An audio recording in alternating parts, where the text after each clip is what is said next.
در جستجوی حقیقت، روزنه به سوی آرامش روانی و امنیت ملی. ملاحظه میکنین که افغانستان چقدر گپای ناگفته داره و این جامعه چقدر به گفت و شنید یا گفتگو نیاز داره. یک جامعه است که اقتصادش، فرهنگش، همه چیزش با وابستگی بیشتر از 100 سال ربط میگیره. تا ما ای را در نظر نگیریم، معارف ما هم وابستگی داشته، تکنولوژی ما هم، قدرت ما هم. مشکلات و تاریخ و سابقه و ظلمی که از منظر قومیت صورت گرفته در قبالش ساکت باشیم. سوال مشخص ما ای است که ما چطور میتونیم در دنیای فعلی لااقل در عرصه هر کسی که به عنوان یک کسی که در عرصه عمومی شرکت میکنه و صدای شنیده میشه، صرف نظر از اینکه او تعریف روشن فکر داشته باشه نخبه، چطور میشه ما در حقیقت پیچیدگی ظریف هم مد نظر قرار بگیریم، برای عدالت تلاش کنیم و در عین حال مشکلات قومیتی را دامن نزنیم. اون نقطه‌ای که درد هزاره و تاجیک و پشتون را حتی پشتونا ضربه خوردن، پشتونا رنگ بردن، پشتونا خوار و غریب و فقیر و بدبخت شدن، اونام از بی‌عدالتی بود. این بی‌عدالتی طوری نیست که برای یک عده خوب باشه، برای یک عده بد. بی‌عدالتی برای همه بد است. راه حل مثلا واقعا برگشتن به همون دادخواهی است، عدالت. پیشرفت‌های اقتصادیش هم درست است که مسائل شگوفایی کشفیات جدید علمی پدید آمد، ولی بیشتر مسائل تراکم پولی و اقتصادیشان و قدر از جنبه‌های صنعت و تکنولوژیشان نبوده، بلکه از جهت قدرت‌های استعماریشان که اینا از کشورهای جهان سوم، از افریقا، آمریکای لاتین و آسیا، یعنی کارهای جمعی که اول پشتوانه فکری خوب داشته باشه، بعد که در مرحله عمل چه باید کرد برای تغییر در آینده که برای تحقق عدالت باشه. راهش همین کارهای اولا ناامید نشدن، ثانیاً وجود یک گروه متخصص و عمل محور، نه اینکه فقط اهل گفتار باشه. منظور همین هست. موفق. چرا نمیتوان کارهای نخبگانی را از جنس روشن فکری دانست؟ یکی سوال دوم این است که چی فرق میان نخبگان و روشن فکر وجود دارد؟ مسائل که سیاسی باشه، اجتماعی باشه، اینا مثل هندسه و اینا نیستن که یا ریاضی واره که 2 جمع 2 همیشه 4 هست. کتاب رسانه متعهد و بی‌طرفی رسانه‌ای، همگام با نویسنده ها و همسو با حقیقت. با تشکر و قدردانی از کسایی که 3 فصل گذشته مباحث روشنفکری در افغانستان دیدند. ملاحظه میکنین که افغانستان چقدر گپای ناگفته داره و این جامعه چقدر به گفت و شنید یا گفتگو نیاز داره. تریبون رادیو کتاب در خدمت شماست. اگر افراد و اشتراک کننده ها زیاد شود، ما میتونیم 5 روز هفته برنامه ضبط کنیم و پخش کنیم تا گفته های کلگی پخش شود، به شرط از اینکه گفته ها بر مبنای تحقیق مستدل و منطقی و مؤدبانه باشه. احمدی صاحب. بسم الله الرحمن الرحیم. السلام علیکم و رحمت الله و برکاته. انشالله که همه شما در راه پروردگار گام برداریم. ما یک موضوعی را که مثلا اول از جناب دکتر صاحب که هفته گذشته صحبت کردن، اسم شریفشان نمیدونم، آقای موسوی، بسیار تشکری میکنم. مسائل که سیاسی باشه، اجتماعی باشه، اینا مثل هندسه و اینا نیستن که یا ریاضی واره که 2 جمع 2 همیشه 4 هست. طبیعیه که تفاوت‌های داره و برداشت خودم همیشه ایست که همون کسایی را که مثل شهید مطهری یا دکتر علی شریعتی یا امام خمینی و اینا ما قبول دارم، اونا را هیچ وقت نه خودشان ادعا کردن نه ما خودم ادعا میکنیم که اونا خالی از کمال و خطا بوده باشند و این در رابطه با کل عزیزای ما صادق است. اما آنچه که فرق نظر بنده با نظر جناب آقای علوی است، بسیاری از روشنفکرای عزیز ما که از افغانستان بیان یا در افغانستان بودن است که ما بیشتر به قرآن عظیم الشان به آیاتش رسیدیم و او آیات قرآن به خصوص در بین روشنفکرای ما بیگانه هست. هیچ اینا استفاده درست نمی کنن. مثلا صحبت های استاد علوی عزیز یعنی همیشه آیات یأس میخوانه، همیشه به اصطلاح مثلا از امیر عبدالرحمن خان چقدر به عنوان بابای ملت و فلان بسمدان صحبت کردن که این نه تنها از ازاره ها را رنجور می سازه بلکه تمام ملیت های شریف افغانستان که از اونا بابای ملت علوی نگفت. ما طبیعیه که تمام اون گپایشان یادم نمانده، اما وقتی که برای آقای علوی عزیز مثلا چقدر ساعت ها شما وقت دادین در رابطه با خود دکتر نجیب و در رابطه با عبدالرحمن خان اینا، آقای علوی عزیز بر ما چقدر خوب مصروفیت خلق کرد. گفت برین شما ثابت کنین که حضرت موسی بوده که تمام این در جمع ما تمامش تحصیل کرده هاست، آدم های ورزیده است. برای حضرت مریم علیه السلام چقدر توهین اینا کرد. حالا ما یک آدم عزیز مثل آقای موسوی را دعوت کردیم. صحبت های بسیار توهین آمیز نباید آدم بکنه. میگه در افغانستان هیچ روشنفکر نبود. خود ایرانیا که به اصطلاح از نگاه فرهنگی شاید نسبت به ما بالاتر باشن در بسیار قسمت ها، خودشان میگه که مثلا فرض کنیم اولین روشنفکر مسلمان از افغانستان بود که بعضایشان او رو ایرانی میگه، اسمش میلازه سید جمال الدین افغانی، یا بنده حقیر که مثلا آیات قرآن راجع در قسمت مسابقه به عنوان مسابقه در خیرات او چیز را از آیات قرآن کشف کردیم که تا حال هیچ ملای کشف نکرده. اول ما در رابطه با حکومت آینده افغانستان ای که چی بوده بعد از مرگ ما میتونه باشه، در رابطه با متروک شدن قرآن تمام روشنفکرای ما مخصوصا کسایی که اینجا هستن و نماز میخوانن قرآن میخوانن، قرآن عظیم الشان بیاین ما از متروک شدن بکشیم. ملا صدرا به عنوان یک آدم بسیار قوی میگه در مقام تفسیر بسیاری به مطالب کتب حکما پرداختم تا آنجا که گمان بردم کسی هستم، ولی همین که کمی بصیرتم باز شد خودم را از علوم واقعی خالی دیدم. در آخر عمر به فکر رفتم که به سراغ تدبر در قرآن و روایات محمد و آل محمد علیه السلام بروم. یقین کردم که کارم بی اساس بوده است، زیرا در طول عمرم به جای نور در سایه ایستاده بودم. از غصه جانم آتش گرفت و قلبم شعله کشید تا رحمت الهی دستم را گرفت. اما مرا با اصرار به قرآن آشنا کن و شروع به تفسیر و تدبر در قرآن کردم. یعنی ما اول میگم چون ملت شریف ما ملت مسلمان هست باید اینا به قرآن مراجعه کنن، نه به این شکل که در فاتحه خوانده میشه بلکه به ما تدبر و تفقه و اینا. دوم مثلا نظام فدرالی به عنوان یک مثال از مسابقه در خیرات و جادل هم بالتی احسن با هم، وقتی که مثلا شما ببینید پنشیری ها را، ازاره ها را، ازبک ها را، پشتون ها را، اینا با هم یکی دیگه خود باید ببخشن. اونمطور که اروپایی ها با در جنگ جهانی دوم کل یکی دیگه خود بخشیدن و یک اتحادی اروپا ساختن. اگر میخواین که اینا الٹرناتیو بتن چاره نیست جز بخشیدن. این راه حل بنده هست.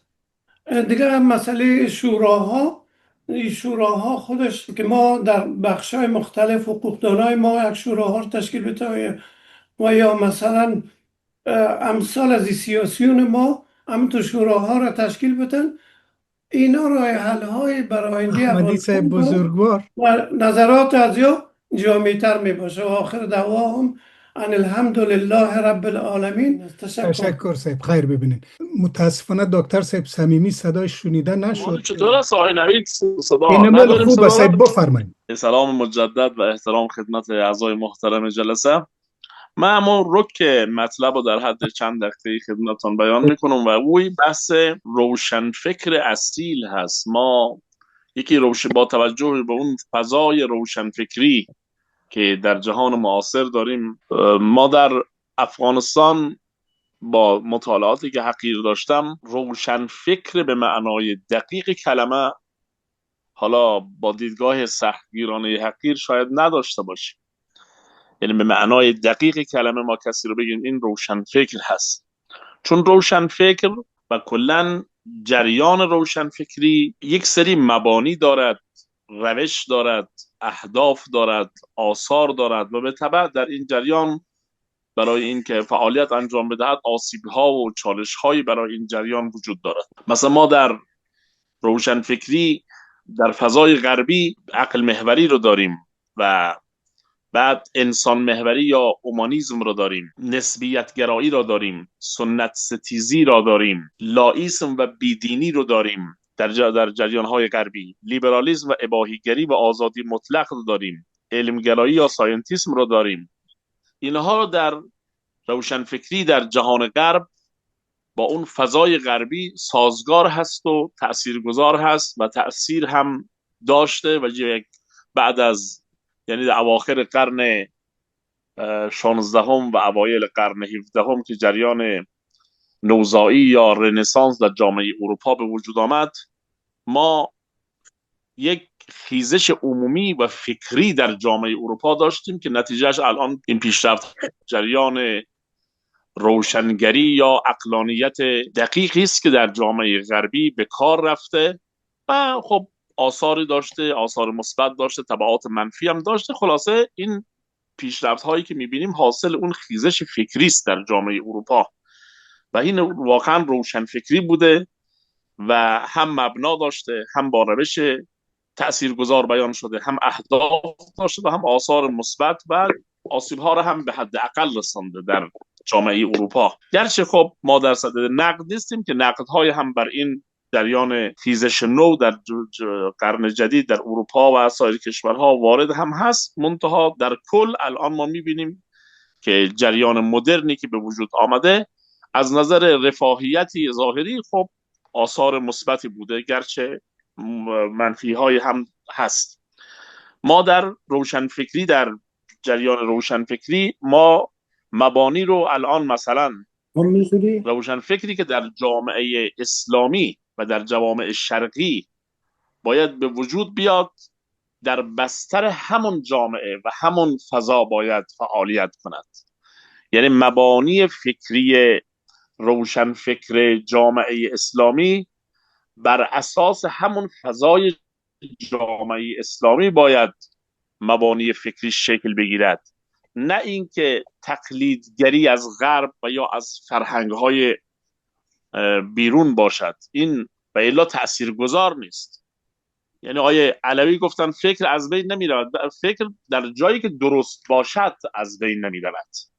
اگر فکری تقلیدی باشد، در غیر فضای موجود باشد، اون فکر از بین رفتنی است. فکری که در جای خودش، در زمان خودش، با ابزار دقیق خودش، با روش تاثیرگذار فکر مطرح شود، اول به وجود بیاید بعد مطرح شود، این فکر از بین نمی رود. و رو این جهت روشن فکری اگر با مبانی درست، با روش درست، با اهداف درست مطرح بشود و به وجود بیاید، از بین نمی رود. ما در پدیده روشن فکری در مورد اهدافش شناخت دردهای جامعه رو دارد. روشن فکر تمام دردهای جامعه رو باید بشناسد، خصوصا اون دردها رو هم تقسیم بندی کند. دردهایی که قابل علاج هست، دردهایی که قابل علاج نیست، دردهایی که مزمن هست، دردهایی که موقتی است، دردهایی که بر اساس فرهنگ‌ها و از بیرون به وجود آمده، یعنی عامل بیرونی دارد، دردهایی که عامل درونی دارد. یعنی این دردها را، گرفتاری‌ها را، مشکلات را در جامعه به طور دقیق بشناسد، دسته‌بندی بکند و برای هر یک راه حل بسنجد و دیگر این که علاوه بر دردها ظرفیتها را بشناسد. ما در جامعه افغانستان درست است که مشکلات فرهنگی وجود دارد، مشکلات اقتصادی وجود دارد، مشکلات سیاسی وجود دارد، ولی در حین اون ما ظرفیت‌های هم در جامعه افغانستان داشتیم و داریم، کما اینکه در سایر جوامع هم همینطور هست. ما نمیتونیم بگیم یک جامعه 100% منفی است، بلکه جامعه دارای مثبتاتی و ایجابیاتی هم هست که واقعا خوب است. مثلا ما الان در تاریخ افغانستان ما کوشایی و تلاش مردم و استقامت مردم و اینکه مردم روی پای خود ایستادند، درست فقیرند ولی اینکه مردم افغانستان تلاشگرند و اگر بستر مهیا شود بسیار از پیشرفت‌ها در همین جامعه اتفاق میفته. نمونه ما در مورد تفکر دینی، خب اکثر دانشمندانی که در تاریخ اسلام هست و تاثیرگذار بودند در همین سرزمین عقب مانده من و شما، در همین سرزمین گرفتاری که الان داریم، در همین سرزمین به دنیا آمدند و از همین سرزمین ظهور کردند و تاثیرگذار بودند. ما شخصیت سید جمال الدین اسدآبادی به عنوان سردمدار روشنفکری جهان معاصر را در کشورهای اسلامی داریم.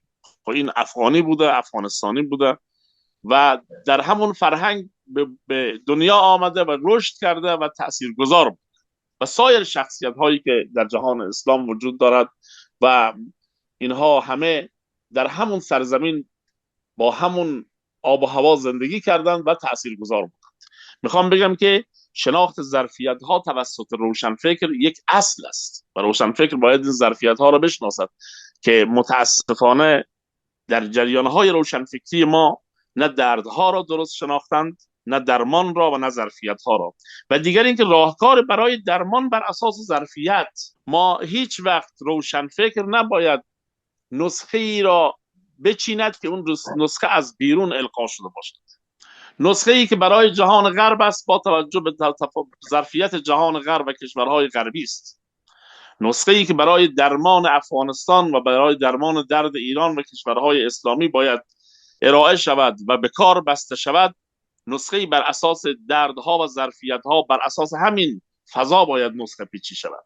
ما نمیتوانیم فکر را از جای دیگر، نسخه را از جای دیگر بگیریم بگیم حالا در افغانستان میخوایم اجرا کنیم، که متاسفانه روشنفکران ما چه در ایران و چه در افغانستان، در ایران که این همه پیشرفت از نظر فکری وجود دارد، همینها تفکرات اینها اکثر از بیرون گرفته شده است.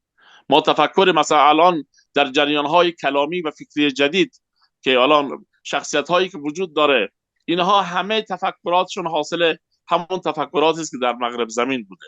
مثلا جریان های جامعه شناسی و سیاسی گرفته تا جریان هرمنوتیکی و فکری و بعد علمگرایی و امثال اینا که در ایران به وجود آمده، همه به گونه‌ای ریشه در تفکر غربی دارد و از اونجا نسخه رو گرفته میخواد در جامعه ایران پیاده بکنه و به صورت بسیار ناقص این در افغانستان هم همین کار کردن. حداقل روشنفکران ایران نسبت به درک اون مفهوم غربی و اون اندیشه غربی درک درست و دقیقی داشتن. حالا به کار بردنش در فضای ایران دچار خطا شدن، ولی کسانی که در افغانستان فعالیت می‌کردن، اینجوری که من شناخت دارم، نه اینها تفکر غربی رو درست شناختند، نه جامعه افغانستان رو درست شناختند و راه درمان رو درست ارائه دادن. یعنی یک کار 100% تقلیدی و بی اساس. در روشنفکر در صدد، یعنی آثار روشنفکری اثر نهاییش ایجاد نظام ایدئال برای اصلاح جامعه بر پایه حکومت معقول و منطقی با حفظ تمامیت حقوق همه ملیت ها و نژادهایی که در افغانستان مثلا وجود داره. ما همیشه روشنفکران ما توجیهگر نظام فاسدی بوده که وجود. هیچ زمان روشنفکر نیامده که به گونه‌ای اعتراض بکند که اون اعتراض تاثیرگذار بوده. تا زمانی که قدرت به دستشون نبود، اینها آلت دست قدرت ها بودن. وقتی قدرت به دستشون آمد، خودشون آلت دست افکار نادرست خودشون شدن، شروع کردن قومگرایی را، قبیله گرایی را، نژادگرایی را، امثال اینا.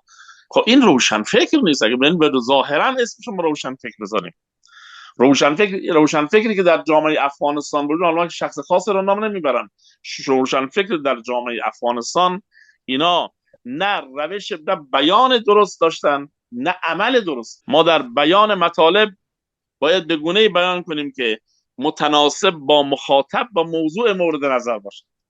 روشنفکر کسانی که در افغانستان خواستن اون تیک روشنفکری یا ادای روشنفکری داشتن یا ادای روشنفکری در می آوردن، اینها نه نحوه بیان دردها رو با بیان درستی داشتند نه اینکه عمل درستی داشتن. اینا با چیزهای مخالفت میکردن. مثلا شما در جامعه روشنفکری کسانی که یک سلیقه خواستن خودشون فهمیده تر نشون بدن، اولین کارشون مخالفت با عنعنات دینی و با اعتقادات مردم، یعنی بدون این که واقعا درمان رو بسنجن، یه دفعه اومدن اون چیزی که مردم 100% به اون حساسیت دارن و جزء وجودشون هست روی همون دست گذاشتن و با اون مخالفت کردن، مخالفت با اعتقادات دینی. خب اگر چنانچه یک اعتقاد دینی نادرست هم باشد، باید با بیان درست و با عمل درست باید برای مردم مطرح بشه، نه اینکه اعتقاد رو شما چیزی رو از مردم بگیری و هیچی جایگزین اون نداشته باشه. فقط در صدد روشنفکر در جامعه افغانستان و ایران فقط در صدد تخریب بوده، هیچ وقت اینها در صدد اصلاح یا ارائه نسخه شفابخش نبوده، فقط تخریب کردن، شبهه ایجاد کردن، انحراف ایجاد کردن و به گونه‌ای سعی کردن مشکلات اعتقادی برای مردم به وجود بیارن. این مشکلات اعتقادی کاش به جاش یک نسخه شفابخشی استدلالی و قوی بر اساس یک مبانی معقول می داشت و به مردم ارائه میداد. خب در اون صورت مشکل خاصی نبود، حداقل روشنفکر به اصطلاح اندیشمندان جامعه میگفتن بله این کار مثلا این فکر اسلامی دینی مثلا درست نیست، باید به جاش این فکر رو مطرح کنید. اینا فقط تخریب میکردن، فقط ایجاد شبهه و اشکال میکردن بدون اینکه واقعا نسخه شفابخشی ارائه بدن. یعنی در اینها نه درست بیان کردن و نه خودشون وقتی به قدرت رسید درست عمل کردن. آسیب هایی که در جریان روشنفکری هست، یکی عدم شناخت دردها به صورت دقیق، عدم شناخت ظرفیت های جامعه و تقلید کورکورانه، مخالفت با سنت های جا افتاده مردم، تلاش در جهت تخریب نه اصلاح.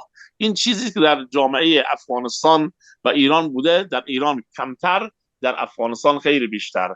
در افغانستان در ایران خوب بود که حداقل شخصیت‌های مثل آیت الله مطهری و سایر شخصیت‌ها وجود داشت که جلوی تخریب‌های فکری بعضی از مدعیان روشنفکری رو می‌گرفت. در افغانستان همون هم وجود نداشت و بیشتر مردم دچار سردرگمی شدند. این شد که نه روشنفکری در افغانستان وجود داشت، نه جریانی به نام جریان روشنفکری با مبانی خاص وجود داشت، نه این که فعالیت‌های درست کردن که فعالیت‌ها ماندگار بماند و روی این جهت در افغانستان پدیده‌ای به نام روشنفکر به معنای دقیق کلمه اصلا وجود ندارد.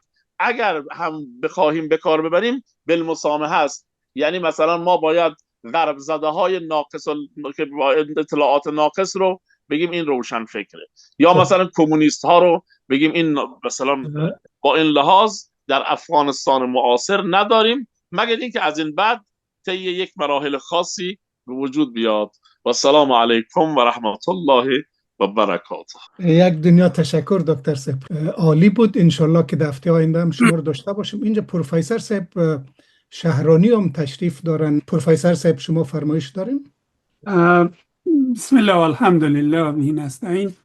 من سوالی را که هفته گذشته طرح کرده بودم تا حدی آقای صمیمی هم اشاره کردن، بعضی دوستای دیگه، که ما همه چیز باید در یک بستری فرهنگی که در او بحث میکنیم او باید ربط بدیم و به اساسی آسیب شناسی هایی که در او فرهنگ وجود داره نقشی نخبگان و یا چی میگیم روشنفکران هم باید روش بحث شود. اون چیزی که در نظر من بسیار زیاد مهم است فرهنگی عمومی جامعه است و فرهنگی بالخصوص فرهنگی سیاسی و فرهنگ اقتصادی. این سه چیز ما اگر در نظر نداشته باشیم بسیاری موضوعاتی را که روش بحث میکنیم هوایی می باشه تا حدی. مثل که ما یک چیزی را به نام ایکولوژی قدرت یا ایکولوژی افکار باید در نظر گرفته شود. یعنی افکار، نظریات، خصوصیت ها، اینا در یک محیطی برابری به ارتباط همدیگر وجود می داشته باشند، نه بیرون از او. اگر ما او را در نظر نگیریم، من فکر می کنم که روی مسائلی چون روشنفکری یا نخبگی یا بسیاری چیزهای دیگه که گفته شد چی میشه به اصطلاح یک چی نداره، یک میخی که در او به اصطلاح در او محور میخ به اصطلاح بگرده، ممکن است وجود نداشته باشه. از اون لحاظ بسیاری چیزهایی را که به اصطلاح تقلید میگن، مثلا همه چیزها از غرب گرفته شده تا حد زیاد. اونایی که در برابر غرب استاد شدن مثل سید جمال الدین که افغانیست یا ایرانیست یا هر چیزی است، مسئله جدا.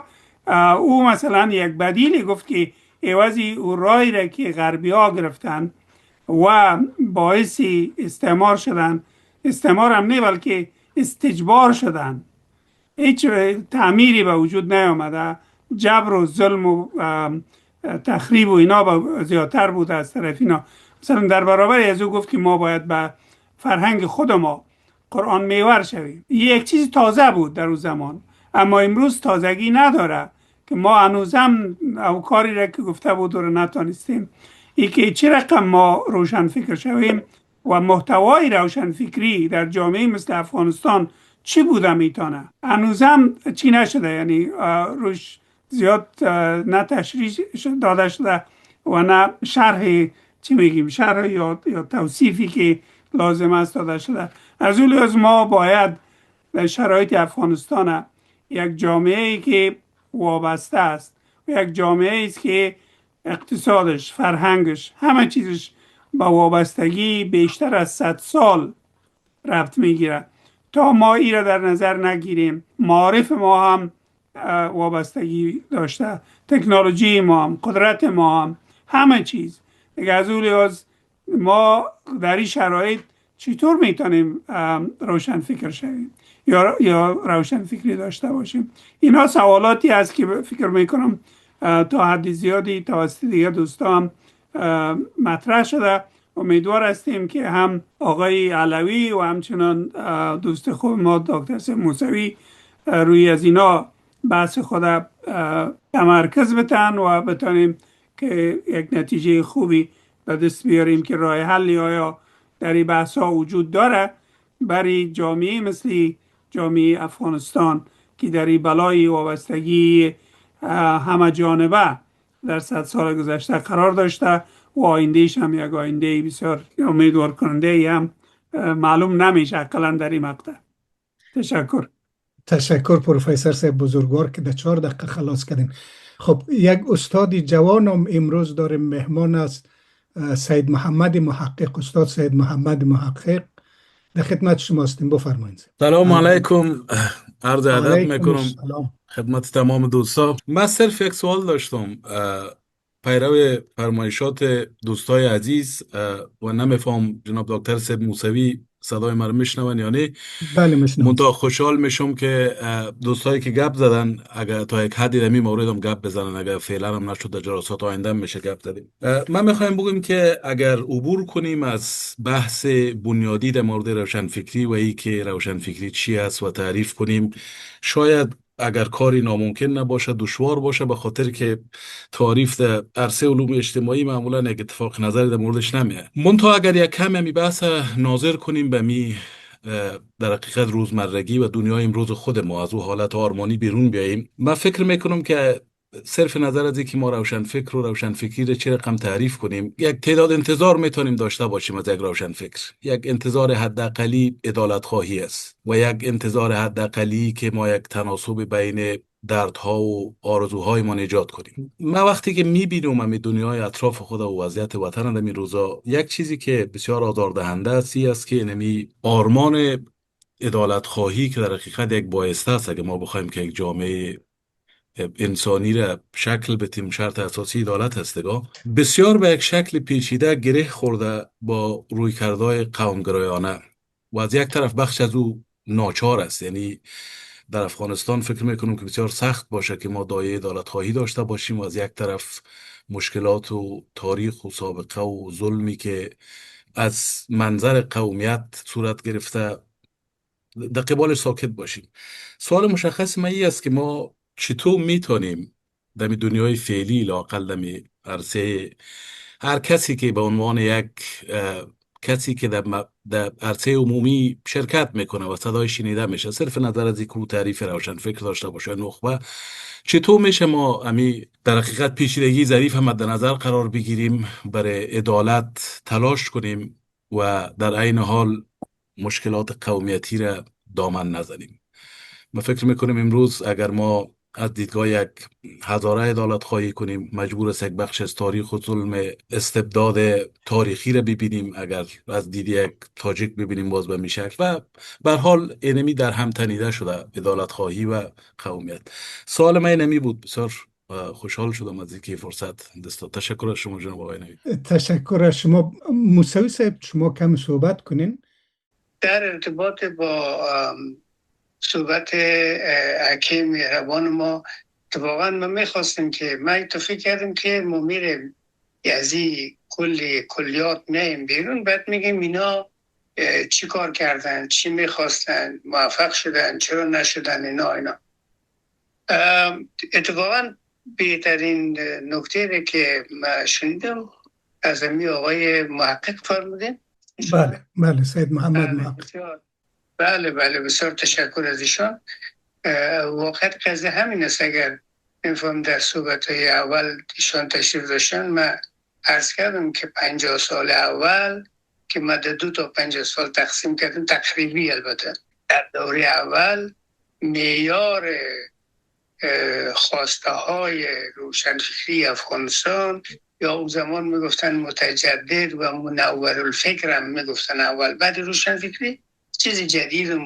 الان کم کم به جایش چیزای دیگه. این نخبه هم خیلی نوستیم نوست.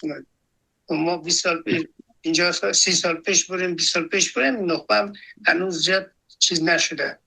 اینا رو گرد کنیم با هم دیگه و بعد برای اتفاقا محور و نکته اصلی 50 سال اول عدالت خواهی است.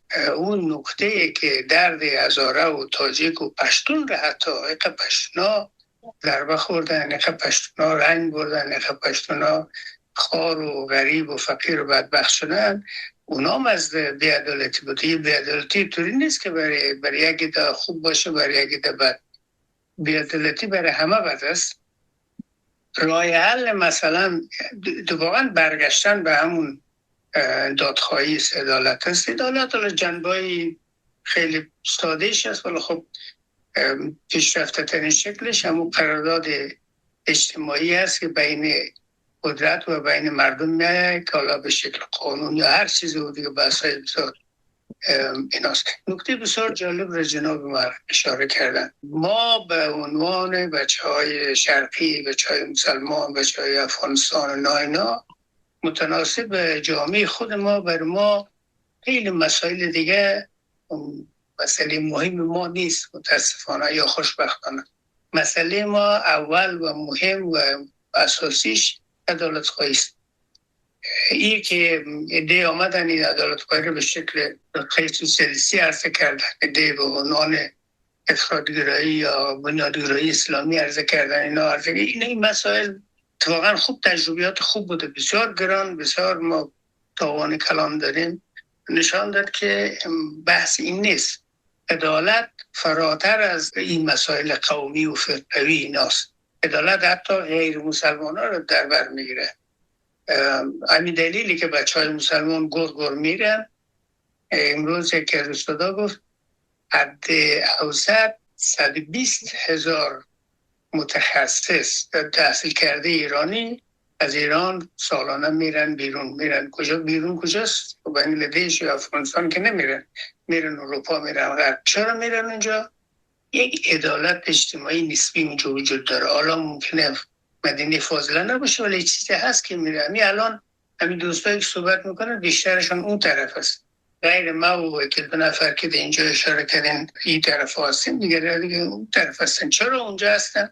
خاطر نسبت، چون اینا استاد شرانه اشاره کردن امر نسبی است. این یک چیزی خواسته یک جامعه با یک جامعه از یک زمان به یک زمان متفاوت است. اون عدالت است. ما برای نسبت نیازهای خود ما عدالت خواهی ما خیلی فرق داره با خیلی جامعه دیگه. مثلا در یک جامعه ممکنه عدالت خواهی باشه که کنترل به اینترنت نباشه و فلان نباشه فلان. برای ما این مسائل کمی لوکس است. ما در چیزای بسیار ابتدایی هنوز مسئله رو حل نکردیم متاسفانه. نکته بسیار جالبی که جناب محقق اشاره کردن همین مسئله است. و روشن فکر افغانی اتفاقا اصل و اساسش همین بوده و روشن فکر افغانی در 50 سال اول بیشترین وزنه بیشتر بومی بودنش است، اصالتش است. حالا هر رقم از مورد قبول این قرار بگیره یا اون قرار بگیره مهم نیست، ولی جنبشی است که از درون خود جامعه و توسط مردم جامعه اینا به وجود اومده. بعداً حالا داستان دیگه است. یعنی بحث‌های اینطوری رو ما گذاشتیم کنار. متاسفم من چیز دیگه ندارم. شبم دیر شده. با همین حرف من از شما خداحافظی میکنم. خیلی تشکر دکتر صاحب بزرگوار، زحمت کشیدین. آقای فیضی، سید خلیل فیضی، شما چند بار خواستین صحبت کنین، ببخشین. مهربانی. سلام و درود ها خدمت همگی دوستا. تشکر بسیار زیاد که یکی از دوستای عزیز مردهی جلسه دعوت کردن. ممنون شما. صحبت های دوستا استفاده کردیم و بیشتر با صحبت های 3 دوست اخیر که صحبت کردن هم نوا شدیم، شنیدیم، استفاده کردیم. و در اخیر جناب دکتر از صحبت‌های ششان استفاده شد و بسیار صحبت‌های مفید و خوب داشتن.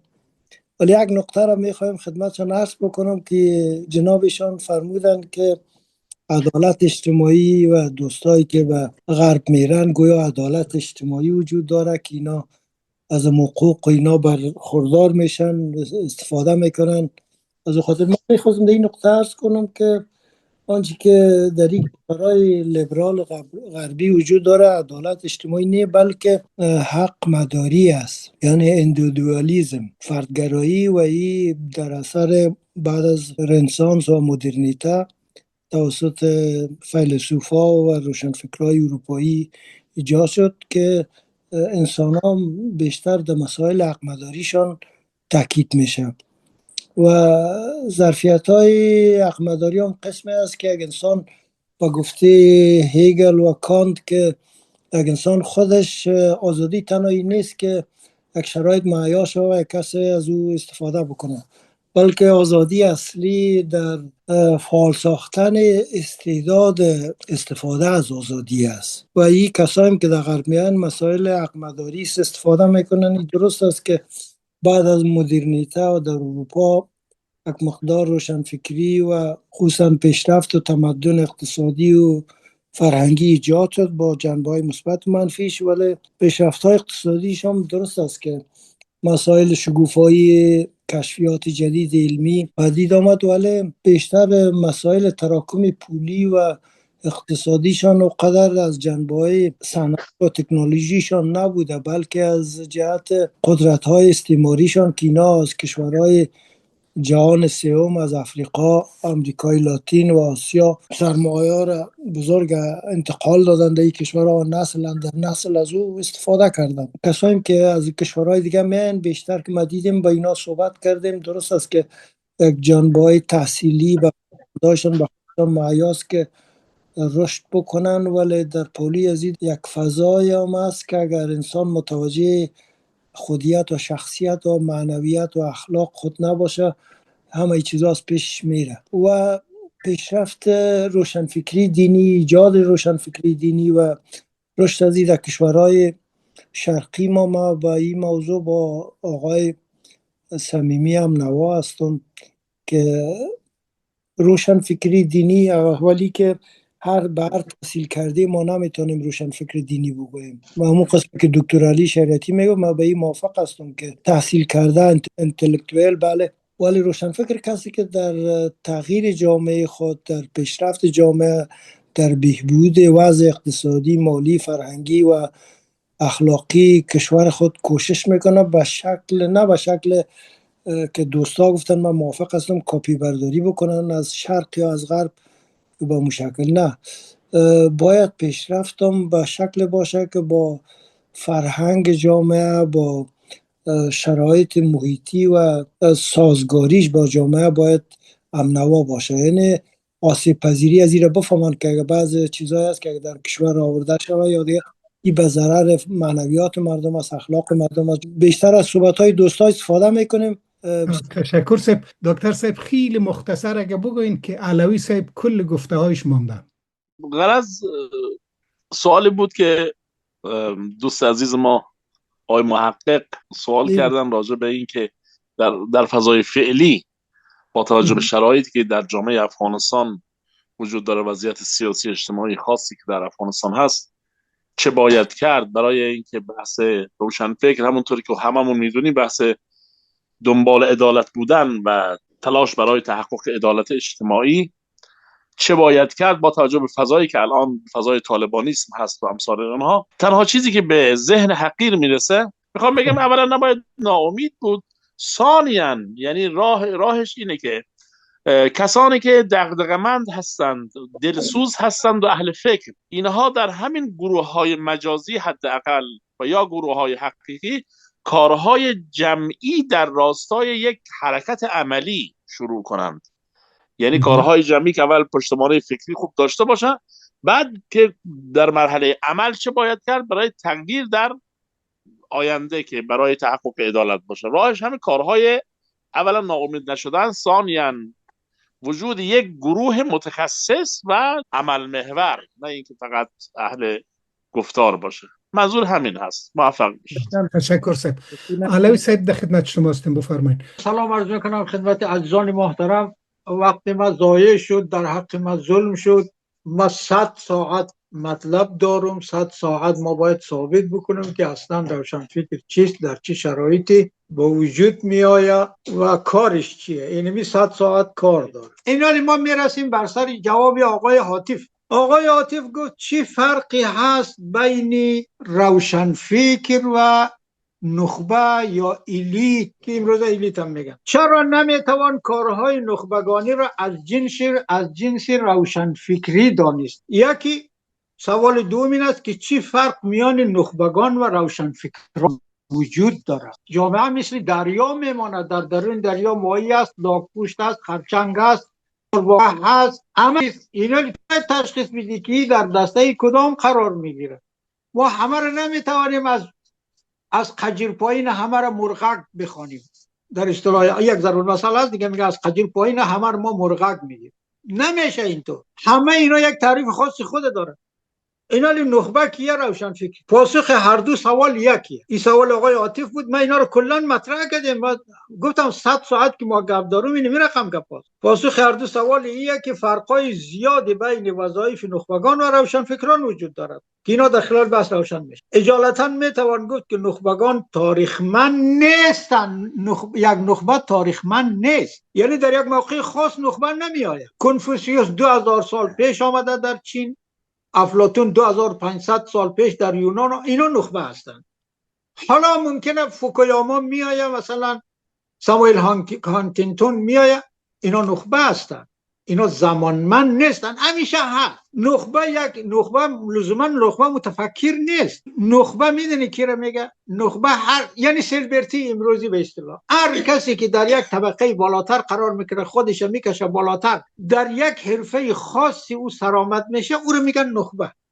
اینا اون میتونه روشنفکر باشه، میتونه یک آدمی باشه کاملا حرفه‌ای. رونالدو روشنفکر نیست ولی یک نخبه است. ایلان ماسک روشنفکر نیست ولی یک نخبه است. مادونا و لیلی گاگا روشنفکر نیست، نخبه است. نخبگان فکری، نخبگان هنری هستند. این نخبه است. این فرق است. این نخبه میتونه یک نویسنده هم باشه. این رو مطرح میشه در خلال بحث. نخبه تاریخ نداره، در هر شرایطی همیشه مغنی بوده، همیشه شاعر بوده، همیشه نویسنده بوده، همیشه کتاب نویس بوده، اینا همیشه بوده، مجسمه ساز بوده. کسی که 5000 سال پیش یک خروس طلایی ساخته یک نخبه است، یک نخبه بوده. کسی که یک آهوی طلایی 5000 سال پیش ساخته او یک نخبه بود. اونمو امیالی هم هستن، اونمو فردا هم خواهد بود، ولی اونمو روشن فکر نیست. این فرق است. روشن فکر ولی روشن فکر چیه؟ روشنفکران لزوما تاریخمند هستند. بین نخبگان و روشنفکران یک وجه مابعد افتراق و ده ها وجه مابعد افتراق وجود دارد. وجه مابعد اشتراکشان این است که یک روشنفکر نیز علل اصول یک نخبه است. از این بابت که می اندیشه روشنفکر هم نخبه هست، ولی همه نخبگان روشنفکر نیستند که عرض کردم نمونه هاشه. ده ها وجه افتراقی که بین روشنفکر و نخبه وجود دارد و این دوتا را از هم جدا میکنه. خواستگاه طبقاتی هر یک، خواستگاه تاریخی هر یک، محتوای پیام هر یک و مخاطب هر یک. نخبه مخاطب خاص نداره، او شعرش میگه، موسیقیش میذاره، هر کی گوش کنه دلش نکنه دلش. ولی روشنفکر پیام خاص داره، مخاطب خاص داره، مخاطب خاص نداره. تو شعری تا بگو کسی گوش کرد، خون شنید، ولی روشنفکر لزوما یک کنشگر اجتماعی مخاطب خاص داره. علوی صاحب، یعنی بله، من میگم که امی مباحث شما را ما و شما و عاطف و احدی صاحب و سایرین که می آمدن در یک وقت مشخص ضبط کنیم. هفته آینده را آمادگی بگیریم برای راه حل که در او مورد کلگیتان گپ بزنین. برنامه شما را که 100 ساعت کار دارین، این 100 ساعت ما میتونیم ضبط کنیم طوری که برای دوستا جالبتر شد. بیننده های گرامی، شما قسمت 4 از مباحث تاریخ روشنفکری در افغانستان مشاهده کردیم. از اینکه با ما هستین و بودین جهان سپاس. لطفاً در این برنامه ها اشتراک نمایین. همچنان که در جریان برنامه شما دیدین که مردم ما گفتنی زیاد داره و تریبونی متاسفانه نبوده که صدای اکثریت انتشار یابد. و همچنان تشکر میکنم از همه شما دانشمندان که تشریف آوردین و کسایی که صحبت نتونسته از اونا معذرت میخوایم. رادیو کتاب، نیاز نسل امروز و فردا.